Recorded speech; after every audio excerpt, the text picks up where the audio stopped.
Hello everyone, this is Marie Blue Angel, and I am back with Under the False Sky, Kein, Über, Leben. And I'm pretty sure I'll be able to finish out the game today, so that is very exciting, I think.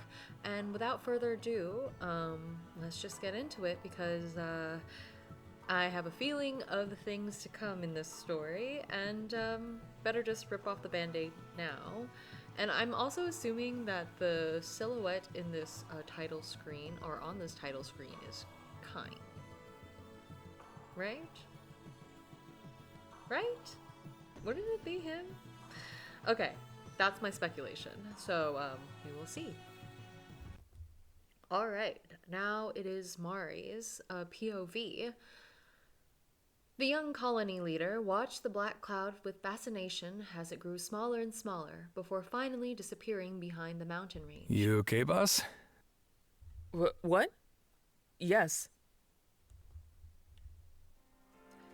It was only with great difficulty that she was able to break her gaze from the sky and return to the pressing matters at hand. No, it's illogical to think that it could have anything to do with them. Besides, we would have heard from them by now. Kein isn't the type to act on his own. With all her might, she forced herself to direct her attention back to the clipboard. The man blinked down at her with a rather bemused expression on his face. What are you looking at? Nothing. But are you sure you're all right? If you like, we can take a short break. Do you want to take a short break, Iran? No. The newcomers should be arriving any minute. I don't really have the time to worry about such trivial matters. Okay, suit yourself. A heavy sigh rolled over Mari's lips as though she were hoping that it would also free her from the heavy feeling in her chest. However, this was just wishful thinking. Together they approached the entrance to the industrial park, the only way to get in and out of the colony. Every person passing the control towers had to identify themselves first before they were allowed to enter.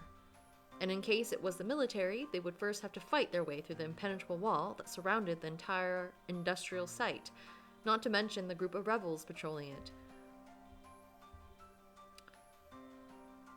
She could feel her impatience growing at her fingertips, in the form of an unpleasant, almost nagging, tingling sensation. It wasn't unusual for the colony to receive new residents from the main faction. However, this only happened once a year, in the summer. What is Atara thinking? Still, there was no use in getting worked up about it now. Who's Atara? I want to know. In the end, she had no choice but to follow the orders of the main faction, or they might lose their already scarce funding. Her companion's loud cough made her look up at him. He nodded towards the wide gate and the open field in front of them with a sly smile. At first, she couldn't quite figure out what the man was gesturing at, but after squinting her eyes a bit, she was able to make it out. The silhouettes of 6 off-road vehicles heading towards them. They were here, the newcomers. Taking a deep final breath, she gathered her thoughts, pressed the clipboard into Iran's hands, and walked with her head held high towards the gate.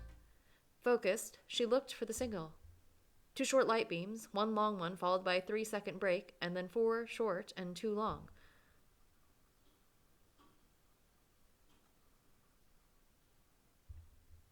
Oh. I was impatient. I was like, what's happening? It was as though a huge weight had been lifted not only from her shoulders, but from those of the other colony residents present at the gate. After seconds of waiting, which felt like hours, they were finally able to breathe a sigh of relief. She nodded towards one of the men standing guard at the entrance, ordering him to let the vehicles pass after the usual brief inspection, before stepping aside with Iran. Car by car, they drove to the gate's control point, where they were each received by one of her men. The drivers of the cars exchanged a few words with the staff. They were each handed a playing card before they were allowed to pass through the entrance. Lined up next to each other, the vehicles came to a stop in front of Mari. What are the playing cards for? I wonder. One after the other, young girls and boys stepped out of the back and passenger seats. None of them could have been older than 16. Overall, they were much younger than the newcomers who would normally be sent for testing. Since when have we become a daycare? And all of them wore expressions of fear on their innocent faces. Fear of the unknown, of the uncertain death that the main faction had condemned them to. Fear which would be the doom of the warrior colony. Wait. As the newcomers got out of the cars, the vehicles left one after the other. After all, they had completed their duties by bringing the children this far. All except for one. The window on the driver's side was rolled down. A girl stood next to it, her body bent into the interior of the vehicle. Despite the tinted window, Mari could see it clearly. The sight sent a shiver of disgust through her, as though her lunch was trying to fight its way up her gullet. The strong, large hand of the middle-aged driver was firmly wrapped around the nape of the girl's neck, his fingers digging deep into the thick hair of her ponytail. How terrible and gross. Hello? And their lips were tightly interlocked. Ugh. With his eyebrows furrowed and his thin lips pressed together, Iran seemed to have also noticed this reprehensible display. He was on the verge of storming towards the car, his fists clenched to free the poor girl from the man's clutches, though she didn't seem to be entirely opposed to the intimacy. But before she could step forward, the driver had already let go of her. As soon as she took a few steps back from the SUV, he followed the rest of the drivers off the site. Of course it's Esther. Gosh. Girl! I worried for you. I know too much now. I'm going to get my details. Okay. Oh, Esther. The girl smoothed her dark brown hair back into place and let her eyes drift over the crowd. Instantly, an embarrassed smile crossed her face. Her bright red eyes focused on the floor. They shimmered in a similar red of red to Mari's own eyes. They were the eyes of a hybrid. Those who had survived the poison of a chimera. Condemned to be hunted by the military until the end of time. What a pitiful girl. Taking a closer look, Mari realized that this girl was a bit taller and more mature than the others. Still young, but definitely not a 16-year-old. But before the colony leader could say a word, the young woman's gaze shot up and met her eyes directly. Her previously embarrassed smile broadened into a wide, excited grin. Big sis! She tried to approach in large, quick steps, but the overwhelmed Mari backed away, maintaining her distance from the strange newcomer. Excuse me, but I believe that should be boss for you? Much to her surprise, Iran stepped between them and gently pushed the overzealous girl away. Only now did she seem to realize that Mari had no idea who she was. As the corners of her mouth began to twitch, she was unable to hide the pain that began to sparkle in her eyes. So, are they related, or did they grow up together, maybe? Potentially, or has Esther confused Mari for someone else? Also, that is a possibility. In a way, Mari felt sorry for the girl, but do we know each other from somewhere? No matter how hard she tried to remember, she couldn't think of a scenario in which the two had met. Besides, she hadn't been back there in nearly a decade. She had moved to the warrior colony to be with her father when she was 14. With a gentle smile, Iran pulled her out of her thoughts once more and nodded into the direction of the other children, who were now looking a little lost. Oh, yes. So, Be colony leader, Mari. I welcome you to the warrior colony. You all know the reason why you are here. You will be evaluated, because only the strong have a right to find their place in this world. An uncomfortable silence fell on the group. Evidently, she had plunged the poor children into greater despair than she had actually intended. They exchanged confused glances and slowly began to murmur amongst themselves. A veil of sweat covered Mari's palms, leaving a cold, relentless tingling sensation. Her heartbeat grew louder and more painful with every second. Okay, I'm afraid our dear colony leader sometimes takes life a little too seriously. Okay, lighten the mood. Yeah, you know what they say. Tough on the outside, soft on the inside. I think that fits our boss quite well. Oh, and by the way, my name is Iran. I'm your vice leader. Mari's right-hand man, so to speak. I will also be responsible for your training and education. Okay, go, instructor. In other words, if you have any kind of problem, please feel free to come to me. It was at moments like these that she was truly grateful to have Aran by her side. Though his behavior was often idiotic, and he didn't seem to take anything too seriously, she could always rely on him. Plus, it was a lot easier for the older man to win over the people around him and make them feel safe, to convey a sense of belonging. He's so much like Kein. No, what am I thinking? However, she quickly dismissed the thought. Or Kein, sorry. She didn't want to open that can of worms. Not only because it wasn't her place to interfere in the broken family dynamics of others, but also because Aran and Kein seemed to suffer from this broken connection. First of all, let's show you your new home for the next 4 years. If you all could follow me, please. The girl who had called out to Mari so affectionately was still standing in a daze. He tapped her on the shoulder before gesturing for the rest of the group to accompany him into the warehouse. At the mercy of their new destiny, the children followed the man. How should this group of young strangers behave? Torn from their homes and placed in a situation where they were to be confronted by death day in and day out. Mari took one last look up at the gray wall of clouds, which had covered the sky. Dusk had already begun to fall. I wonder if Kein and Mika are okay. It's getting dark, so they should be coming home soon. Boss, are you coming? Yes. Fingers crossed. Oh, it's Kein's turn. A deafening shot echoed through the trees and was swallowed up by a shrill metallic shriek. A group of crows, which had been sitting comfortably in the treetops, fled into the sky, and as far as their wings could carry them. Kein could feel little Mika flinching in his lap, his little fingers digging into the man's pants. Frantically, the child tried to find reassurance in his father's face, but all he found was confusion and alarm. Yiska, are you all right? The spotlight of his mech was focused on Yishka's. Not far from him, but it wasn't moving. Neither did he receive an answer to his radio message. For a moment, he could feel his heart skip a beat. Yiska? Hey! Yiska, answer me! I'm alright. Just grazed one of my legs. Elated to hear her voice at the other end of the radio, he let out a sigh of relief.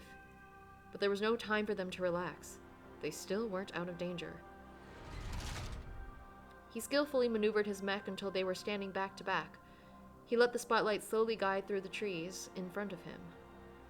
It had become so dark already that only a limited amount of light made it through the treetops, which rendered exploration without the headlights all but impossible. Daddy, I'm scared. Shh, Mika. Don't be afraid. Your daddy and Auntie Yiska are here with you. Everything will be all right. Oh, please. Keeping one hand on the wheel, he tried to gently stroke through the boy's black locks with his other hand to calm his quivering body and absorb the fear inside himself. He wanted to tell him that this was just a prank by fellow rebels, that it wasn't a shot at all, but a huge bird that flew against the leg of Yishka's mech. But his son wasn't so easy to deceive, and though Kein tried to suppress it, he couldn't hide the tension that had been eating away at his nerves. If only I had left Mika in the colony. With narrowed eyes, he tried to locate the silhouettes hidden behind the trees, the source of evil. Just in the nick of time, he spotted a metallic shimmer northeast from him, illuminated by his mech's light. I didn't see it, but good for you, Kein. With quick reflexes, he managed to raise the shield of his mech. The shot bounced off with an anticlimactic ping. The young rebel exhaled heavily and looked at his radar. The radar, however, showed no enemy positions. Not even their own positions appeared. Where did that come from? Were you hit? He's standing at 11 o'clock behind some trees. He seems to be alone. If we can lure him out of his hiding spot, we might be able to take him down. Copy that. The metallic coils of the mech behind him tightened with a creaking sound as Yiska began to bend its legs. Without having to exchange any words, it dawned on Kein what formation Yiska wanted to carry out. His eyes fell on his son, who returned his gaze with an expression of utter terror. The quivering lips, the unfocused pupils, and the fingers that desperately sought his father's support, all of it broke the man piece by piece, as though this boy's small fingernails were digging deep into the man's heart, providing him with a final foothold before the darkness could swallow him whole. Hold on tight, Mika. It's going to shake a bit. His hands tightened on the mech's control stick. As soon as he could feel Mika's grip become stronger, he set the machine into motion. Like a finely tuned machine that had been through this scenario 1,000 times before, they charged forward, Kein to the left and Yiska to the right. It was as if the mechs had the joints of a human, turning 180 in the blink of an eye. Yiska aimed the barrel of her rifle at the enemy and fired the first shots. The enemy had no choice but to change position and abandon its original hideout. Still, she seemed to give it no room to reposition itself. Each of her shots became faster and more precise. It was almost as if she was inviting her opponent to a one-sided dance. She had always been the better shooter of the two of them. Kein, on the other hand, on the verge of being struck once more, he pulled the control stick towards him and spun his mech 45 degrees counterclockwise. Another one? Of course. I should have known he wasn't alone. His fingernails dug burning holes into the palms of his hands, yet he had to suppress these feelings. This all-consuming fear. This despair. If not for himself, then for Mika. He had to keep a clear head. He needed to get them all back home, no matter the cost. That is what mattered. From the direction the shot was fired, a giant mech emerged from the trees and shrubs. It was far advanced, far superior to their old rusted machines. And above the windshield, etched into the shimmering silver metal, was a dark green emblem of the main arc. Kein, watch out! There's another one coming! Oh my god, Yiska. In what seemed like a cruel twist of fate, Yiska's panicked scream was swallowed by the loud echo of another mech shot, and all that remained was the silent hum of the severed connection. As if it were mocking Kein for his inaction. His naivete, and his very existence. Yiska? Hey! Yiska! Silence. He knew calling out to her was futile. The shot had struck her cockpit and left a huge gaping hole in its windshield. Oh my god. No one could have survived such a direct attack. She must have been drowning in her own blood by now, if she wasn't already. And the poor, innocent baby, so unaware of the violence, with her. A pure, unblemished life that was not even given the opportunity to prove itself in this world. And there was nothing he could do. The bitter sobbing of his son pulled Kein back to reality, to what was important, to what he had to do. I have to get Mika out of here. Mika had buried his face deep into his father's jacket, which is why he slowly felt a cold moisture spreading across his chest. His hands gently cupped the boy's cheeks and lifted his face, forcing his bloodshot blue eyes to meet his father's. Mika, listen to me very carefully. The man's mind was made up. He had to act quickly. There was no time to mourn his fond memories of the colony, of Mari, or perhaps even his own life. A weak smile formed on his lips as his thumbs tried to fight the avalanche of his son's ever-emerging tears. We're gonna play hide and seek. Okay, buddy? The boy didn't seem to understand what Kein was asking of him. Hide and seek? When they were in danger. Oh, the foreshadowing with the hide and seek earlier. I want you to put your hands over your eyes and count to 10. Very quietly, over and over again, until I say stop. Can you do that for me? Although Mika still didn't seem to understand the reason, he nodded slowly and put his trembling hands in front of his face. 1, 2, Gosh, poor baby. 3, 4. Good boy. The man sighed with relief and gently slid his arms around his son to lift him off his lap and into the mech's narrow, secure leg compartment. Don't stop counting. Oh gosh. One last time, his hand ran peacefully through the hair of the small, frightened Mika, who was still, his hands pressed to his eyes, counting, muttering softly to himself. It was time. The 3 enemy mechs had him completely surrounded by now, yet they showed no sign of movement. Like beasts encircling their prey, they waited for a reaction. Kein's gaze flicked back and forth between his enemies and the trees behind him. Or behind them, rather. That's it, huh? A smile tinged with irony and sorrow formed on his lips as his hand, almost subconsciously, moved to the plated band around his wrist. 10 years ago, it had been meticulously handcrafted for him with red and black threads. Her colors. The mech that had been positioned right in front of Kein began to move. One of the soldiers had grown tired of waiting. Seemingly unconcerned by the fact that its machine gun wasn't pointed at Kein, the mech came closer and closer, and Kein realized what it was planning. All right, come closer. A little more. Now! Clutching the steering stick, he rapidly angled the legs of the mech so that it sank a few meters towards the frosty forest ground.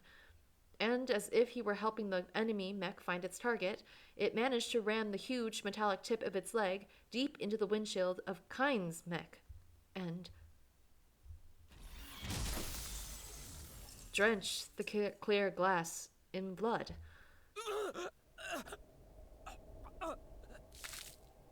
Oh. Daddy? Jesus. God, I knew this was going to happen and I still wasn't ready.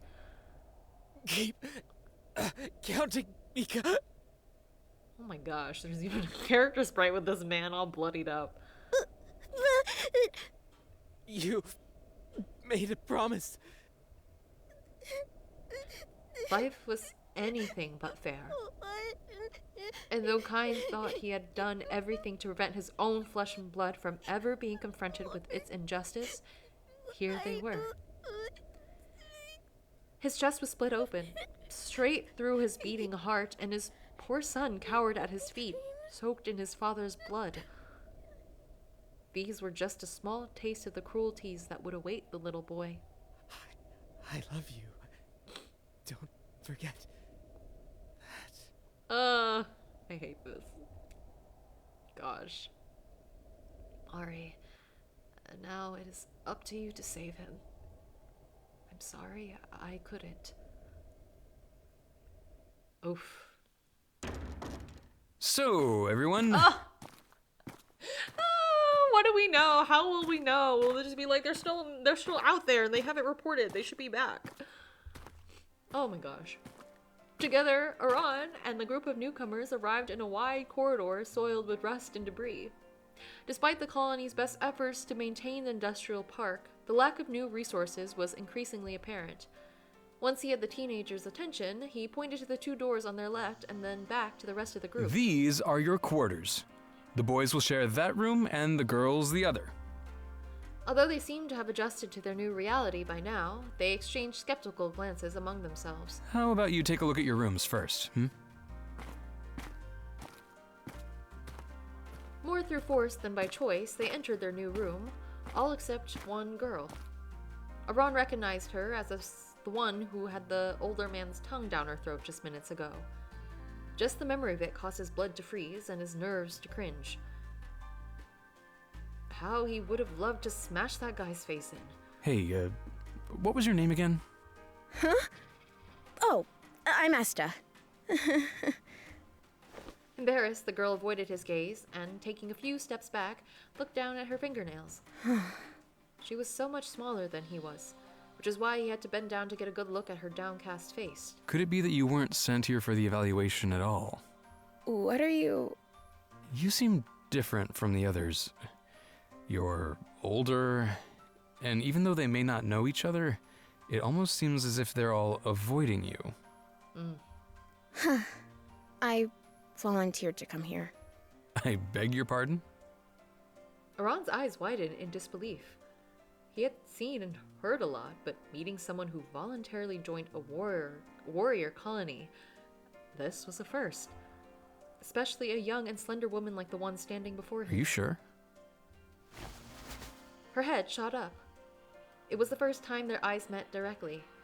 The red of her pupils glowed with devotion, so bright Iran could have sworn he saw a real fire burning within them. It almost reminded him of... It's my destiny to be by her side! By her side? Well, by Mari's. The Deathbringer of the Rebellion, of course! What a name, we love that. Huh? The man couldn't help but burst out laughing. No matter how hard he tried to suppress it, his body rebelled against him. The nickname, Deathbringer of the Rebellion, which had become well known both in the rebellion and among the military, didn't suit Mariam at all. No, She was the exact opposite of a Deathbringer. Far too kind, far too... It's not funny! I didn't know Mariam had a fan club. You're just like, hello? The girl's cheeks swelled up. She crossed her arms over her chest and turned her head away in a childish huff. She was almost cute. It's not that I want to be by her side because of her reputation. You see, Aran. Aran, Mari, the boss, and her father saved my life when I was a little kid, and I want to repay that debt. Oh. Even if it cost me my life. Once again, her eyes had that strange glow, which sent a shiver of curiosity and anticipation down Aran's spine. The girl meant what she said, every single word of it.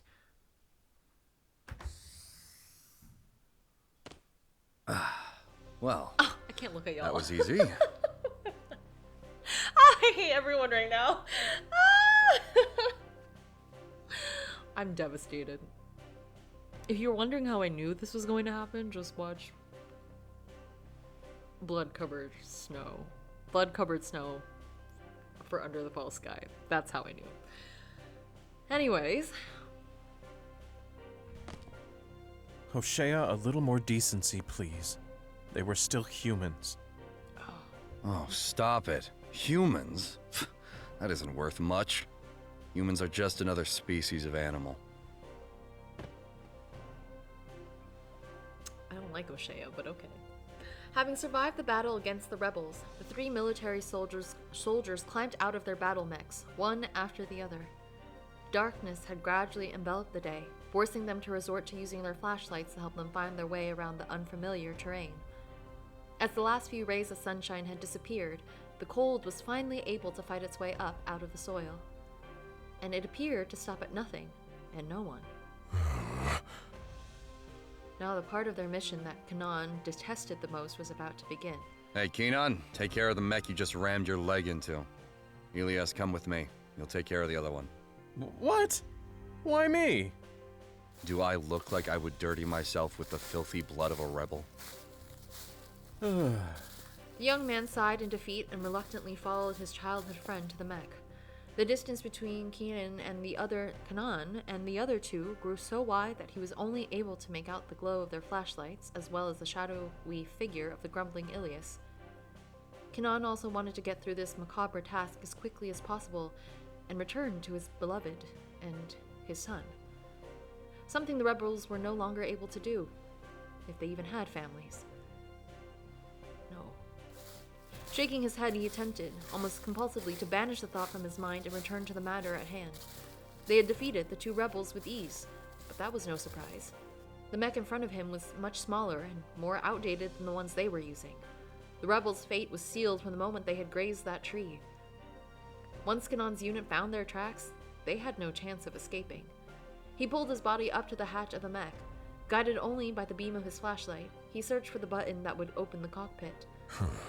Where is that? Fortunately for him, it didn't take long, as the buttons on the older models had been rather neglectfully attached. Despite the gaping hole in the enemy's mech's windshield, the hatch connected to it opened without a hitch, and invited him into its cockpit, or at least what remained of it. The walls, which had been repaired with old salvaged material, or metal, the patched driver's seat, the outdated control panel on the vintage console, all of it had been repainted in the driver's blood.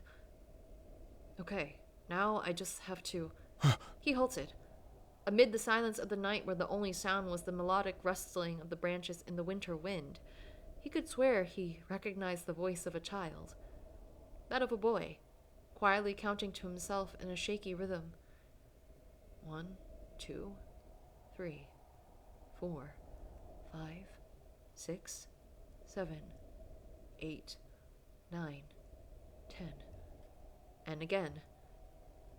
1, 2, 3. The voice was so weak that it was swallowed by the gentle soundscape outside. It had to be coming from nearby, here in this cockpit.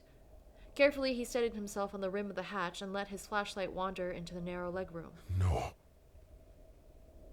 Oh, Mika, baby. Then he saw him, a little boy, drenched in blood that didn't seem to be his. It clung to his clothes, his skin, his hair, frozen to him like a curse. His little fingers were pressed tightly to his eyes, as if he didn't want to face reality, as if he was trying with all his might to banish it.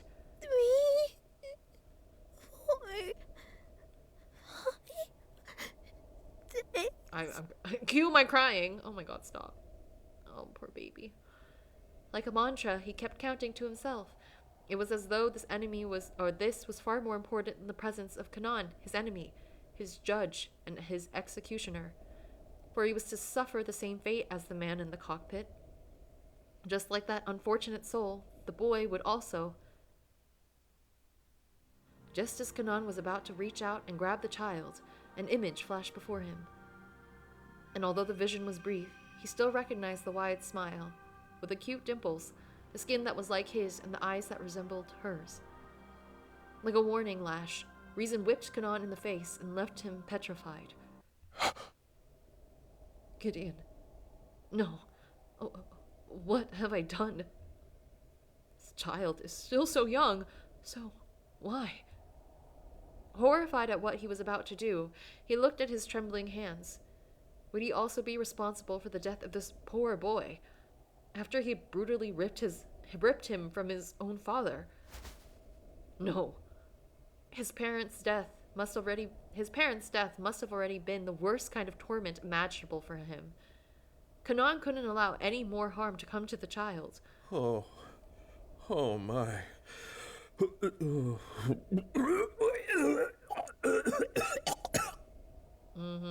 Oh, that, I don't even know. Between the two situations, they're both bad. One, finding out that you killed someone and they were pregnant, terrible. Finding out you killed someone and their child was in the mech, also freaking terrible. Oh my god. Get it together. Oh, Shia, I really don't like you.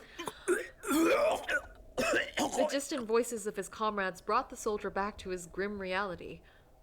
If Hoshea found the child, Hosea, Kein could no longer guarantee the boy's safety. No doubt, the heartless scientist would. Hey, kid. Cautiously, he placed his heavy hand on the boy's small, frail shoulders. He waited for a reaction, but received none. No flinch or recoil. He resembled a perpetual clockwork, routined, statue-like. Hey! With gentle firmness, he grasped the boy's wrists and tried to pull them away from his face, hoping to snap him out of his stupor.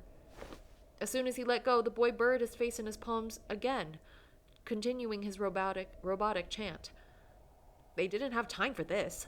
Once his comrades came to investigate his long absence, the boy's fate would be sealed. Hey, kid.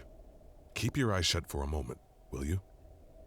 Grabbing him firmly by the arms, he pulled the child out of his hiding place. He just disappeared from the camera. I like that motion, but it makes me so sad in the context of things. It took considerable effort to make sure that he did not come into contact with all the blood, or the corpse. It broke Kein's heart to drag the boy away from his safe hiding place, but it was for his own good. Hoisting the boy's scrawny body over his shoulder, Kein looked out of the mech and towards his companions. Hoshea was still working inside the other mech, while a faint light emanated from the bushes behind the machine. It had to belong to Ilias, who was still vomiting his guts out. Good. For the last time, he looked over his shoulder. The child was still covering his eyes with his hands, murmuring the numbers to himself, as if he didn't care about being slung over a stranger's shoulder like a sack of potatoes. Poor baby. Cautious not to make too much noise, the soldier slid a few meters along the leg of the mech before landing on the ground, staggering under the added weight. Fortunately for him, Ilias's almost theatrical gagging sounds appeared to hide the thud as his feet hit the soil. Okay. Let's hide you somewhere. All right? Creating distance between himself and the others, he headed into the thicket beyond the clearing. He stopped in front of a large, broad tree. Perfect. He gently lowered the boy from his shoulder and set him down on the barren forest soil so that his back could rest against the broad trunk, his small body no longer visible from the clearing. The man took off his scarf and carefully wrapped it around the child like a blanket. Hopefully it would provide the boy with at least a little extra warmth until he was found by his people. If he was ever found. Kein knew that this was a pathetic attempt to ease his own conscience, and yet this empty gesture was the only kindness left to him. Stay strong, kid. He placed his hand reassuringly on the child's shoulder, and for the first time he could sense a reaction to his presence.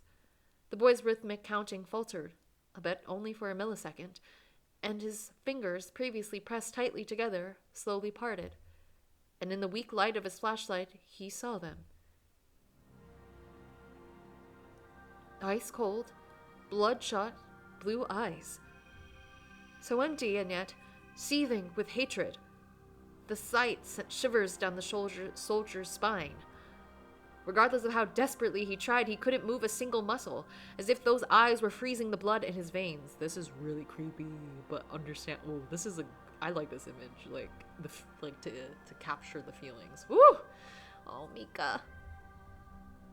1, 2, 3, 4, 5. I have to go. Oh, God. The sound of Hoshia's loud laughter tore Kein from his trance, causing him to jump. And while it may have sounded manic, he was subliminally grateful to have regained control over his body. Helios, get a grip already and help me, will you? We gotta get back to camp pronto. Kein, what's taking you so long? He flinched at the sound of his name, as if he had been caught with blood on his hands, still warm. He had to go back, quickly. If Hoshia saw him here, he'd... As he stepped out into the clearing, he swore he could still feel the child's ice-cold eyes piercing through his neck. Upon arriving in the clearing, he was greeted by a bewildered Hoshia, who, leaning out of the wrecked mech, shone his flashlight on him. And where were you, if I may ask? When I looked, you weren't in the mech. And where's the body? Had to urinate. He's like, I had to pee. Oh, seriously? Couldn't you have waited? Now hurry up and get the body. Why are you ordering everyone around, sir? Cornelius, get a move on. You're not even the captain. Yes. I hate everything. My heart. Okay. Well, that was terrible. But, Mika hopefully will be found. That's what we're concerned about right now. It had already grown dark when calm finally descended on the colony, and everyone had laid down their work for the day. Disregarding the early stress of the newbies' arrival, everything had gone smoothly. And yet, Mara gratefully accepted the cold that slowly spread across her cheeks and up her face. With her back against the wall of one of the control towers and her arms folded across her chest, she let her eyes slowly wander over the open field in front of the industrial park. Although the moonlight fought its way relentlessly through the heavy clouds, the wide forest and the mountains on the horizon were only discernible as vague, dark silhouettes. It's so late already. The metallic sound of a lighter cap, followed by the sizzle of a small flame, caused Mari's gaze to drift to her right. Aran had just exited the industrial park. He froze under her accusing gaze, cigarette in hand, caught by a sense of shame, as if he was a teenager caught smoking behind his parents' back. Are you for real? Despite her disapproval, she still shifted a little to the side, making room for him to lean on the wall beside her. He accepted the invitation with a flash, or a nod, rather, flashing Mari a mischievous smile before lighting the cigarette once he had squatted down next to her. Smoking is bad for your health. Oh, really? That's totally news to me, boss. Oh gosh, Aran. Usually she would have responded with a snide remark herself, but she was too tired to indulge in his teasing. Does Iska know that you've started smoking again? She definitely will when she gets back. He took another deep drag, holding it in for so long that Mari feared he would stop breathing. Deep in thought, he watched the smoke rise from the burning end of his cigarette and drift away into the cold winter night. I don't want her and the baby to inhale the smoke. I'm not going to start again. I just need this one. These last few months have just been very exhausting. You don't have to defend yourself to me. Your eyes tell a different story, Mariam. Their eyes met for a moment, and she could swear she saw a trace of shame in them, something he tried to cover up with a nervous smile. In an attempt to ease the awkward tension between them, she cleared her throat and began to stretch her arm up her thigh, or up high, rather. Speaking of Iska, she and Kein are taking pretty long, don't you think? Yet the change of subject seemed to contribute little to the hope for change of atmosphere, as the expression on the face of her companion grew darker, more serious. Isn't that often the case with them? Those two can talk for hours about anything and everything. They probably didn't even notice the sunset. His voice was dripping with resentment, yet he wasn't wrong. This wouldn't be the first time the two had returned late into the night after going out on patrol together. And yet Mari couldn't shake the nagging feeling that had sunk its claws deep into her heart. But don't you think? The dull sound of footsteps interrupted Mari and forced her to look up and past Aran at the entrance leading back into the colony. Man, there sure was a lot to do today. Yeah, what do you expect? With all the preparations for winter and the newcomers. But that older girl was a real The colony leader watched as two of the residents opened the door to the control tower. Just before they were able to enter it, however, one of the men locked eyes with her. In an instant, all color drained from his face. Staggering backward, he grabbed hold of his colleague's arm. What is it? Boss. And the Vice. What are you two doing here? Hanging out. By now, Aran had also followed her gaze and, with a groan, pulled himself up onto his feet, bracing himself on his knees. While his smile seemed gentle, his lips were pressed tight around the tip of his cigarette, and Mari caught a slight twitch of his right eyebrow. Well, I could ask you the same question. Weren't you assigned to the control towers? So why aren't you sitting upstairs instead of cackling out here, Jason? Ella? Even Mari was overcome by an eerie shiver at the harshness of his tone, this feigned seriousness. Like a chimera, he sounded like he was about to tear the two apart before her eyes. They needed us at the warehouse because they were understaffed. And nobody was sent out today anyway. Ella is right. It's not like we've been lazing around all day. Okay, we did send someone out. Confusion spread across the faces of the two superiors. They had no idea that the pair were what the two were talking about. After all, Kein, Yishka, and Miko were still out there patrolling the area in their mechs. The tight lump in Mari's chest grew, so large that she had the feeling it would split her ribcage apart. When exactly did you leave your post? Must have been an hour or so after lunch. All was quiet. The only sound was that of Aran's cigarette butt as it fell, hitting the frosty ground with a faint hiss. And then there was Mari's racing heartbeat, pulsating right up into her ear and leaving her with a crushing numbness. Move! Overtaken by the same bone-chilling thought, Aran pushed the overwhelmed rebels aside and stumbled up the control tower stairs.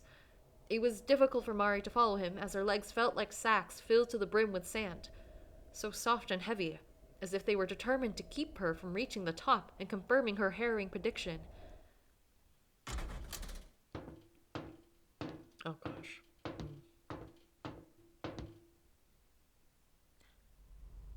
Arriving at the lookout, she could only make out Aran's silhouette. He stared at the display panels, his arms propped against the sides of the console, the only source of light in the dimly lit room. He remained silent. Alright. She wanted to call out to him, to break this unbearable silence and hear him say that everything was all right. But he suddenly rushed past, colliding with her shoulder as he ran to the stairs. Perplexed, she barely managed to regain her balance before she toppled to the floor. He acted as if he didn't even see her. Her attention shot to the control panel. She knew that no matter what was displayed there, it couldn't be good. Nevertheless, she had to see it with her own eyes. Her heart stopped. Darkness consumed her vision until she could only see the light on the console. The radar showed only a single blinking point, motionless, fixed in the same position. One single signal. One single mech. Oh god. What does that mean? Is the military trying to trap them right now? Oh my god, I'm scared. Okay, hold on. Oh my god, okay. Alright. Come on, Aran. The dark meadow passed him by watercolor smeared across the canvas. Ooh, I like that. We're going fast. We're going fast then. That's a good imagery. The frozen ground surrendered under the rapid steps of his heavy mech, the noise forcing the animals from their winter sleep. But Iran didn't care. He didn't care about anything, because he had only one goal in mind. The huge forest standing mere meters in front of him.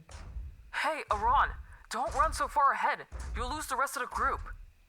Boss, I don't really think he's listening to you. The brat was right. No words in this world could stop him in his tracks. They were all nothing more than a dull murmur to him. Like the rush of a waterfall, the words washed over him. He had to get to her, to Yiska and the baby. He had to hold them in his arms and know that they were safe. If there really was an ambush, he needed to know that at least the two of them managed to make it out alive. As he entered the forest, the shadowy landscape narrowed, making maneuvering difficult. Iran knew the woods like the back of his hand, yet the limited field of vision forced him to drive more cautiously than he would have liked in this situation. Only a few kilometers separated them. His destination should be located to the northeast. The map, the blinking point on the radar, had been deeply etched into his mind, as if it was the only thing left in his memory. Just that, and her. All the other memories, his childhood, his father's betrayal, his overbearing half-brother, they were all irrelevant. It was only for a brief moment, and yet he saw it, a metallic shimmer.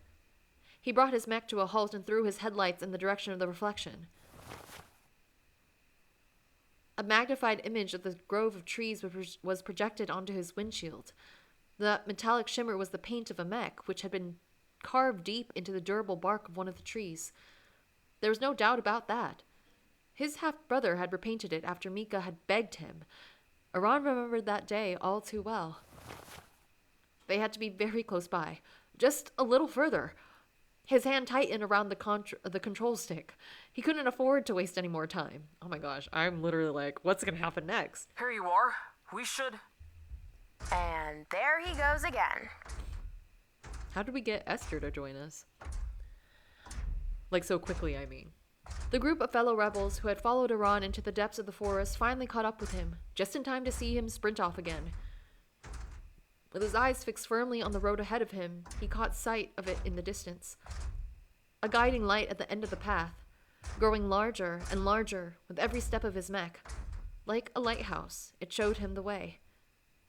And before he knew it, he found himself in a small clearing. The moon illuminated this open space as if it were a spotlight, introducing the final act. And the two immobile mechs at the center of the stage. A metallic blue mech on the left and an orange one with green stripes on the right. The windshields of both mechs were completely destroyed and their hatches opened, as if this place had been abandoned long ago, and Iran was the only living being present. His blood froze and his muscles went limp like a deflated balloon, void of any air. Robbed of his strength and overcome by a feeling of numbness, he didn't notice his hand loosening around the control stick and sinking to the floor of the cockpit. Was she dead? No, that couldn't be. She couldn't be. He had to... I have to get out of here. I have to get her. I have to move. Move! Move! Using all his strength, he desperately tried to move his body, to fight the paralysis that had taken hold of him. Little by little, a painful prickle crept up his arm until it gathered in his fingertips, causing them to twitch. It seemed as though his entire being was fighting against an invisible wall, imprisoning him in his mech. But his stubbornness was stronger than his fear. With shaky hands, he managed to free himself from the shackles of his mech. He pressed a button and opened the hatch. Oh, God. No. By now, the rest of his comrades in arms had reached the scene, though Iran had no time to dwell on their reactions. He had already wasted enough time. He hastily slid down. His legs were so weak that he could barely keep his balance as he hit the ground. The cold ground pulled at his feet like a magnet, making each step heavier and heavier. Illuminated by the headlights of the other mechs, it almost seemed to glow, like a will-o'-the-wisp casting a spell over him. It didn't matter how often he tripped over his own 2 legs, how the frozen branches pressed into his flesh with every fall, or how many times he had to pull himself back up. Because when he got there, he would finally be with her again. He would finally hold her in his arms again. She would return to his embrace with a gentle smile, banishing the cold that was eating away at him. She would...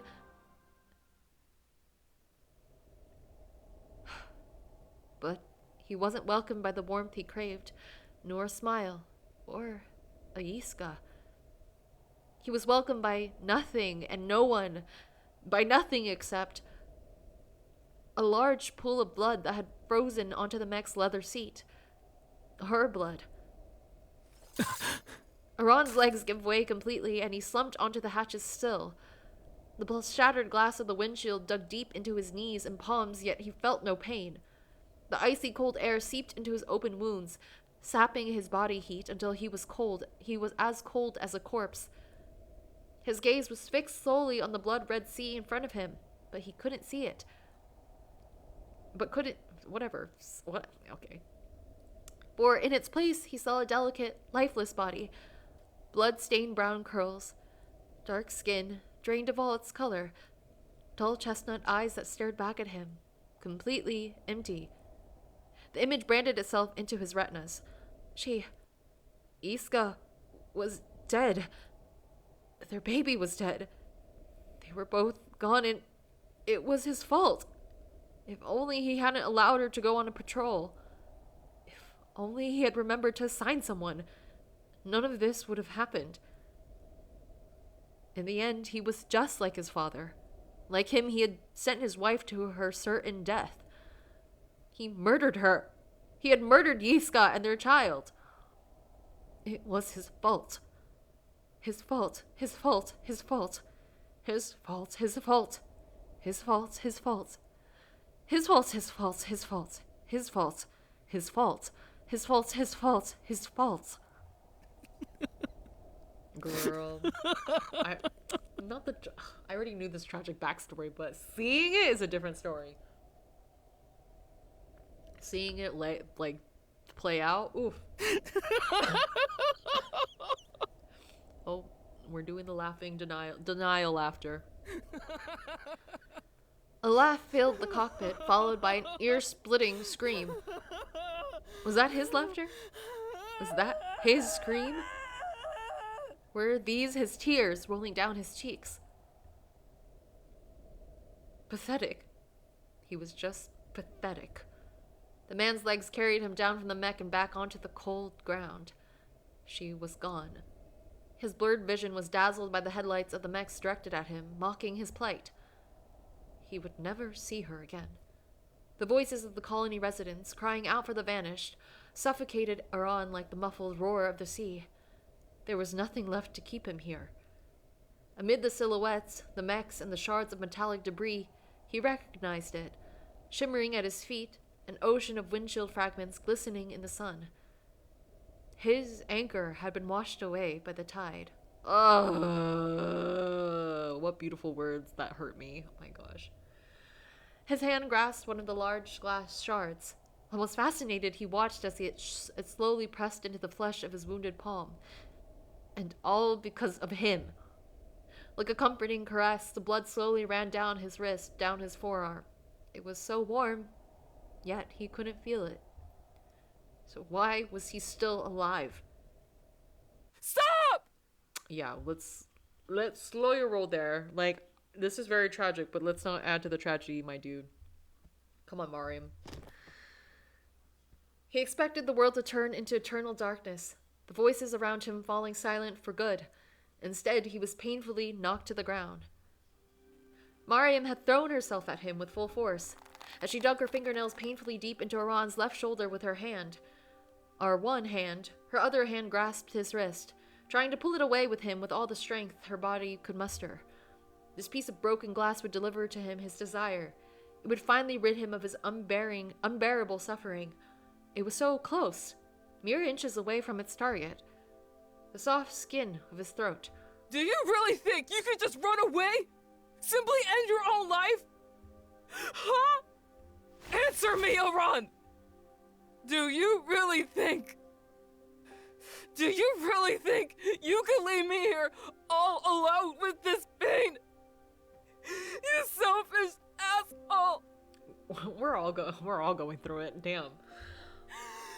Ah, not trying to cry. Okay.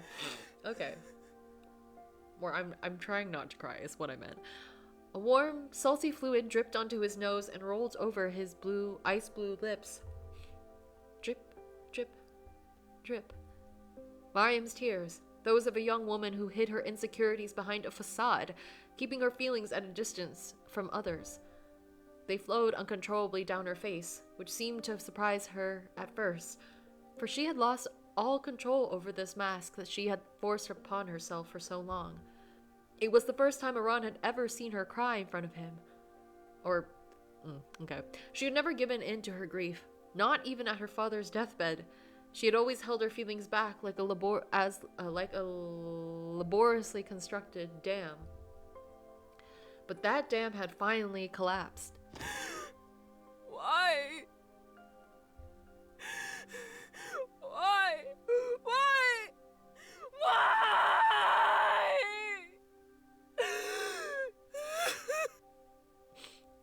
Gosh. The flood that broke over her stopped for nothing and no one, not even for the man beneath her. As if the darkness that had completely enveloped his vision had been washed away, he saw her for the first time. A little girl, so alone and wounded by the horrors she had to endure in her childhood. Crouching in a corner, hugging her legs to her chest, trying to shield herself from her own fear. Mariam, the lonely girl. His hand, numb from the cold, lost its grip on the shard of glass. It fell to the ground next to him. She had also lost her partner and child because of him. So, why? Why? His voice was so weak that his question was almost incomprehensible. Still, Mariam heard him. The torrent slowed. Huh? Why don't you want me to die? After all, all of this is my fault. Oh my god. My negligence caused their deaths. I killed them! No. You might be to blame for their deaths. But so am I. Her body, weakened by the cascade of emotions that had overwhelmed her, slumped over him. As she buried her forehead in his shoulder, he could feel her uneven breath. He should put his arm around her, comfort her, show compassion for her loss, and support her. But he couldn't. After all. Hey, guys! Esther's voice echoed through the grove. In the glow of the headlights, he could make out her silhouette as she emerged from the thicket behind Kein's destroyed mech, carrying a small boy in her arms. Mika. As if Aran's whisper had torn her from a deep slumber, Mariam's body jerked upright. Disoriented, her gaze wandered in all directions until it too came to rest on the pair. It can't be. Her fingers gripped Aran's jacket, as though her mind wanted to convince her that this had to be a dream, that the boy in Esther's arms couldn't possibly be her son. Go. With the last remnants of clarity that were left in his mind, Aran released the woman's grip on him and gave her a slight nudge. Go to your little boy, Mariam. That was the confirmation that she needed. He watched as she pulled herself onto shaky legs and stumbled in the direction of her son. In the direction of the child who would be the only one to return home that night, to his mother's loving embrace. The boy who would look death in the eye and survive this tragedy, forever marked by the events. I'm like, tears! And why would you do this? It was already set in motion, I know, but gosh. Oh, yay. To all the lovely people. I love the art, love the music, love the backgrounds, love the interface. Hell yes to all the proofreading and editing going on and the programming. Also Q&A. And also, you know, voice acting and voice directing. We love that. Got some repeats. Oh, how fun. Yay! I'm sad though. if you're like, she seems a little like too like upbeat, I was like, no, I'm sad. Ah! Gosh. I don't even know.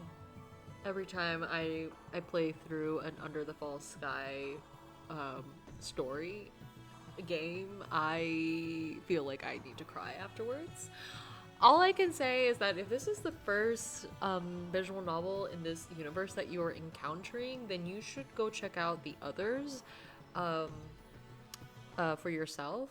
Either go to the game devs page, and I will link that below, or at least I'll link this game below, and you'll be able to navigate towards the game devs like homepage for all the games. There's also a very fun timeline on that itch.io page. Very useful, by the way. Anne.